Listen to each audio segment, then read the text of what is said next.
Hello everybody, this is Hammer Striker here. Today we've got a comparison on the table that we've had quite a few requests for. The P99c, and we happen to have the AS version, the anti-stress trigger, versus the PPQ SC. The P99 AS has been around for a while. Both of course are made by Walther, and the PPQ SC is a recent entry into the market. These guns, other than looking significantly different, the P99 has more like the PPS look, kind of the squared off look, and the PPQ SC of course looks more like a PPQ. But other than that, these guns are very, very close in size, dimensions, weight, function. So first thing I'm going to do is I'm going to pick them up and show you that they're unloaded, and then we'll start talking about them. So we'll start with the P99 AS, which has a paddle release. And that's one of the differences between it. This has got the paddle release. Of course, it's unloaded. The paddle release is naturally ambidextrous. You can get it from either side. And there's kind of a love-hate relationship with these. It seems like people love to hate them, but it actually works quite well. You bring your finger down, and if you're a lefty, you bring your finger down and it ejects the magazine quite easily. The original PPQ, the PPQ Classic, had that paddle style release. And the release is a long one. Some guns with the paddle, it kind of ends right here, so it's kind of hard to get hold of. This one's long, it's easy to get your finger on it. On the PPQ, which is of course also unloaded, is the more conventional American button style. And it is not natively ambidextrous, but it is reversible. You can flip it around to suit your needs. The PPQ does have a factory ambidextrous slide release, slide stop slide release right there. It's a nice long arm, it's easy to get to, but it's got a bit of a bevel to it, but it kind of sits flush so that when you're holding the gun and shooting the gun, it doesn't get in the way. And in no case have we accidentally locked it up when we were shooting it. And the P99 does not have the ambidextrous slide stop. It's got a nice long one, it's easy to get to, but it's only on the one side. From a factory magazine capacity, both of them come with a 10 round magazine, so with a flush, so come with a 10 round magazine with the flush base plate. And the P99 came with a second 10 round magazine with a pinky extender, and the pinky extender is just a pinky extender. So it came with, the P99 came with two 10 round magazines. The PPQ came with an additional 15 round magazine with a sleeve on it. Now, one important note on that, there are Walther P99 15 rounders available. We couldn't get our hands on one, but we found this Pro Mag. And I know Pro Mag can be hit and miss. Sometimes they don't work at all, and sometimes they work well. This one has worked well. The difference is, the sleeve on the P99 is for convenience. What it does is it makes it a full-size grip, and it's contoured, and it's a nice full three-fingered grip. But it's optional. You could run the magazine without it and not have any problems at all. It's just you wouldn't have that extra place to put your finger, and you might, by pressing up on the magazine, get it out of position and maybe cause a malfunction. On the PPQ, however, that sleeve is mandatory. It still creates a nice three-finger grip, and it's still very well done and works perfectly. So at this point I've got basically a full-size PPQ. But they warn that you can damage the gun if you don't use this sleeve. So you can't just grab a 15 round PPQ magazine, put it in here without the sleeve. You can actually damage the gun. And even if you do get a sleeve for a PPQ 15 round magazine, there's springs you have to change because of the cyclic rate of the slide. So there's a little bit of compatibility concerns with larger magazines on this. Pretty much you're relegated to buying the 15 round magazines with the sleeve and using them with the sleeve. And right now they're completely unavailable. You get one with the gun, enjoy it, because that's the only one you're going to get for a while. Possibly by the time you're watching this video it's further down the road and they'll be available, but that's the current state. Both of them have a Picatinny rail. The PPQ has a 2-slot rail, and the P99 has a single slot rail. And I really don't consider that to be significant. Glocks have a single slot, and the aftermarket, of course, is going to figure out ways to work on a Glock. So pretty much every accessory out there is going to have a way of working on a single slot because of the Glocks. So I don't see that as causing any problem mounting anything you want to. But it is a slight difference. You may have a little bit of playing around to get it the way you want it. From a reliability standpoint, both of these have been dead reliable. We haven't had any trouble from any of these. We did have a little trouble with a manufacturing defect on the original PPQ SC. We sent it back and Walther replaced it. It was one of the first batch, first run kind of guns. We got them when they just got out on the market. They replaced it and the replacement's been flawless. And we're actually in the middle of a 2,000 round test on this gun, and so far it's working perfectly. So from a reliability standpoint, I don't expect there to be any kind of a difference between either of these. The triggers are a little different. Both of them have nice triggers, but you'll see this one's got the AS trigger, the anti-stress trigger, and you see that there's a decocker. So if the gun is cocked, let me pull the magazine out of it to make this a little bit more seamless. If the gun is cocked, and I pull the trigger, notice it locked back. That's part of the anti-stress feature. So it started all the way out here and it locked back. Now when I pull it, a very short take up and a kind of a longer break, a little bit creepy but not bad, and a crisp break at the end. The trigger comes in right around 4.5 pounds in that mode. When I let it back out, it comes all the way out. If I cycle the gun again, whether I do this or not, if I hit this decocker, it decocks it and the trigger goes back out. Now I'm in double action mode. It's kind of a long, smooth pull, right around 9 pounds. Kind of stacks at the end, and then it breaks. But at this point, what I've got is a DASA. So in that decocked mode, I can have a double action gun, a little bit longer, heavier trigger. Of course, when it cycles, comes out to there, so there's your reset. When it cycles, it's now a single action. So it's your classic DASA gun that can be invoked with this decocker. The PPQ, on the other hand, is just like the PPQ. When I cycle it, there's the take up. If I let it back out, it comes back out. There's the take up. Real short, very, very short, crisp wall. Comes in around 5 pounds or so. And consistent with the PPQ, super short reset, and you're right on the wall with just the hint of take up and a crisp wall again. So as triggers go, this has got basically the PPQ trigger that you're used to. Short crisp break, short wall, short reset, and of course single action. Once I've fired it, the trigger is dead unless of course it had cycled or I cycle it. So probably the biggest difference between these two is the behavior of the trigger. Both of them are nice triggers. This trigger I like a little bit better because it is that super short crisp PPQ trigger. This one, once you get used to this take-up on it, it's actually quite a nice trigger. It's easy to shoot well. It's just a little bit different. But if you're somebody that wants a DASA, if that's one of the things you wanted, the P99 offers that. And of course, both of these are striker guns. So there's no hammers on either one of these. That would be, if I had to say what would make me pick one over the other, the difference between the trigger is probably one of the primary things that would make you go in one direction or the other. The sights on them are dovetailed and replaceable. They're 3-dot sights. They're very, very easy to see on both guns. And we had no trouble with either one of these getting them on target, seeing what we were trying to hit. And both of these are actually able to pull pretty tight groups on them. If you look at the groups I shot in the intro, if you ignore the couple flyers, which I kind of did on each of these, so that was probably a day where I was just a little bit off, you take those flyers out of the picture, and both of these will pull nice, tight groups, despite having a 2-finger grip if you're using the flush magazine on either one of these. And of course, when you put the longer magazine in, put the right magazine in the right gun, they do look a lot alike. You've got your 3-finger grip. And that's one of the conveniences of both of these. I've got something I can carry that's small and light. I got something I can enjoy at the range or with my backup mags. Let's talk about dimensions and weight, a couple of the differences between them. Both of them are 6.6 inches long front to back.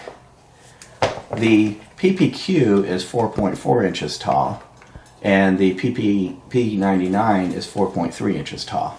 You can see a slight difference right there. Statistically, it's insignificant. That little difference in height in the grip isn't really going to matter. And they're both 1.3 inches thick. And in a few seconds, I'll show you the heights with the different magazines in them. But they're both 1.3 inches thick.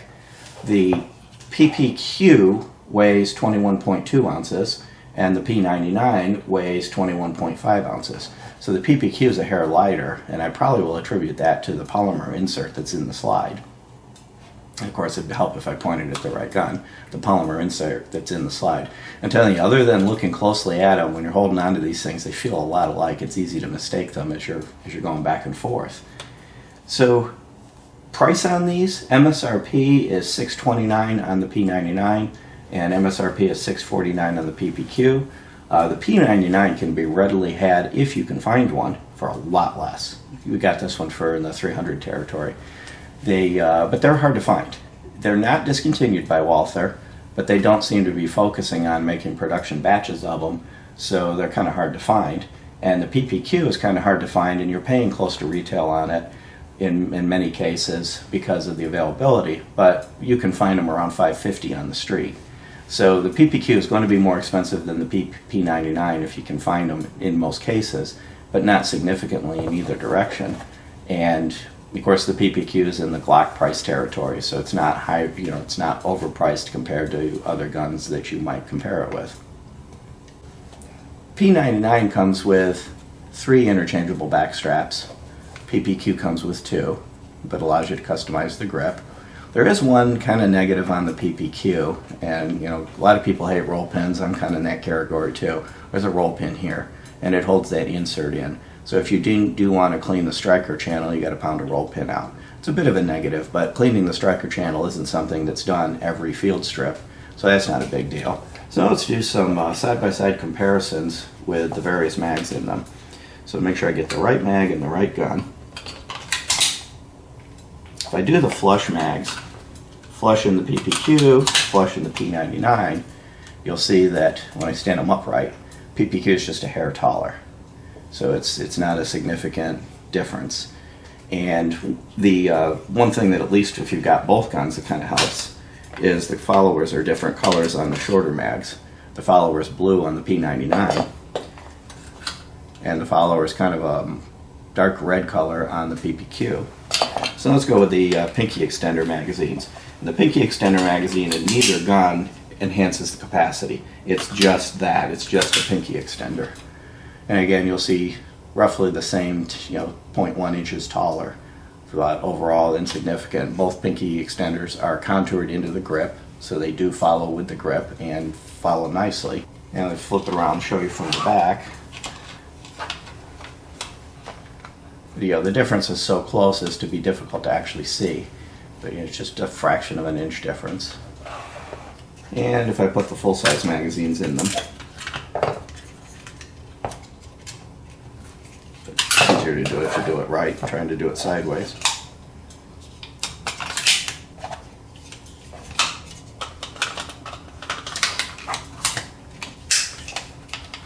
It continues along that line. It's just a hair taller.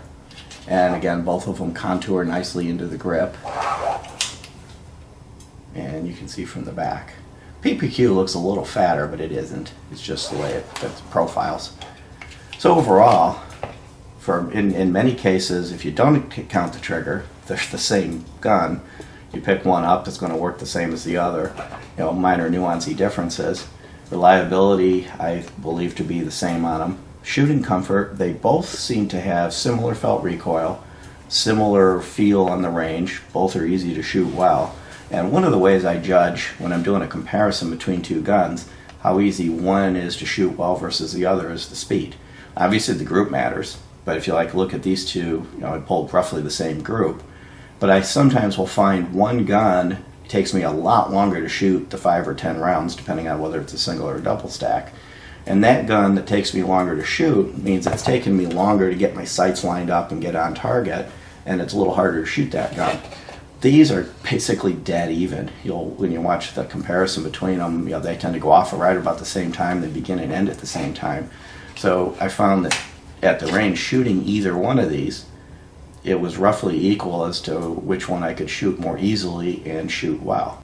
So in summary, either one's going to work well. Of course, this one I will say this has a nicer trigger. It's got that PPQ trigger, that short crisp break. Not that this trigger was a bad trigger. I was able to, when I was actually doing live fire, dropping lead down range, you almost didn't notice the difference, but when you sit there at the table, of course, it really stands out. And of course, whether or not you like a paddle release. If you despise the paddle release, you're not going to like this gun. If you can get over that and get used to it, you'll find this works just as well as anything else. Doesn't matter which one you get. I believe you're going to get a fun gun, a reliable gun, a very flexible gun, and you will overall have not made a bad decision whichever way you go. At this point, let me pop them apart and show you the internals and show you the differences between the two of them. Both of these are easy to take apart. You pull the mag, verify it's unloaded, pull the trigger, pull back just a hair and pull down these little tabs, and they separate. So there's the P99. Let me get the PPQ apart.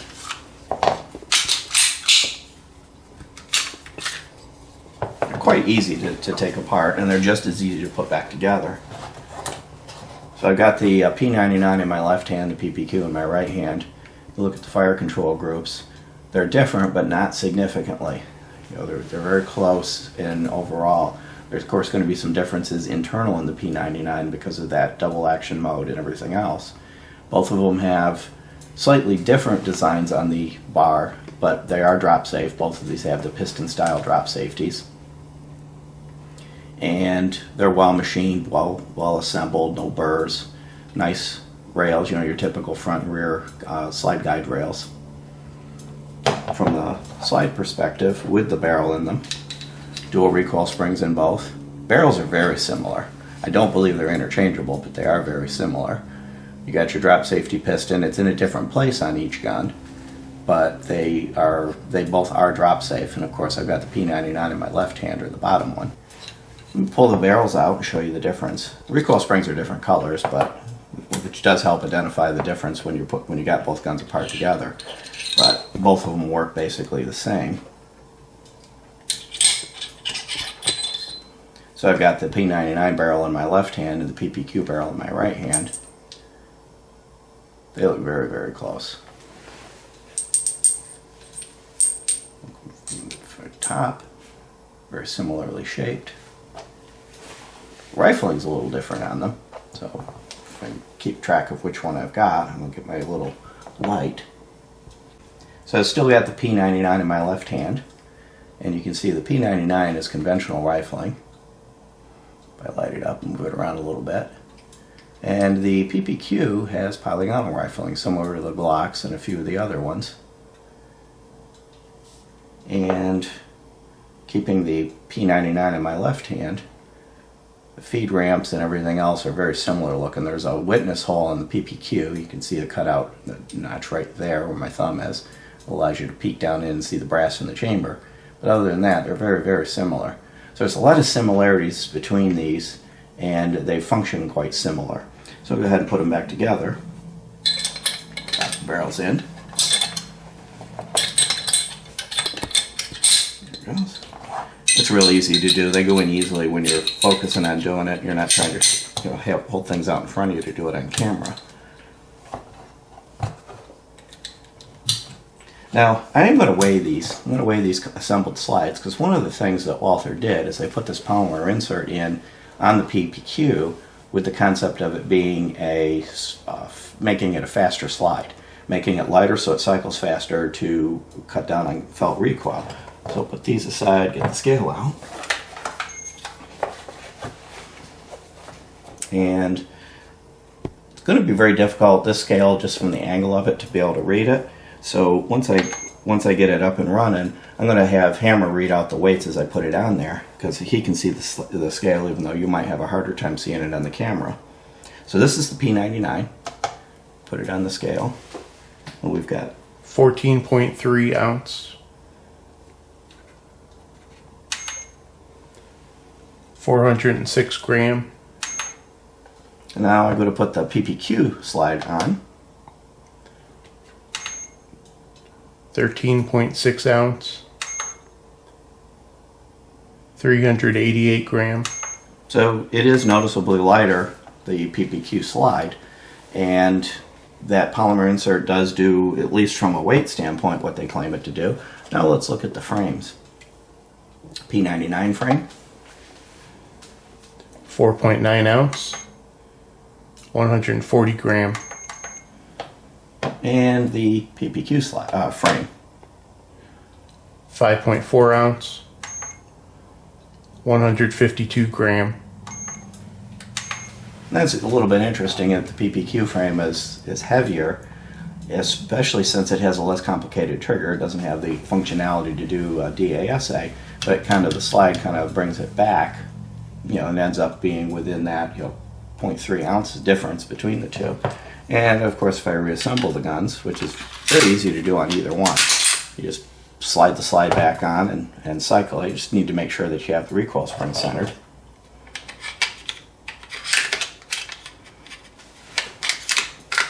And again, it's a lot easier to do this if you're actually paying attention. Now, one thing I did notice on the PPQ, when it gets to the back, you have to push down on it a little bit to get it to slide on. It's not a big deal, but you can't just slide it down all the way and have it go all the way back. You have to push down a little bit at the back. And then, of course, once I've got the assembled guns, we'll see how close the manufacturer's ratings are. Here's the P99. Oh, got to put a magazine in it because they do rate the weights with a empty 10-round magazine. 21.6 ounce. Manufacturer claims 21.5. I'll put that back on. Don't forget about the 614 gram. And the PPQ with one of its flush mount magazines.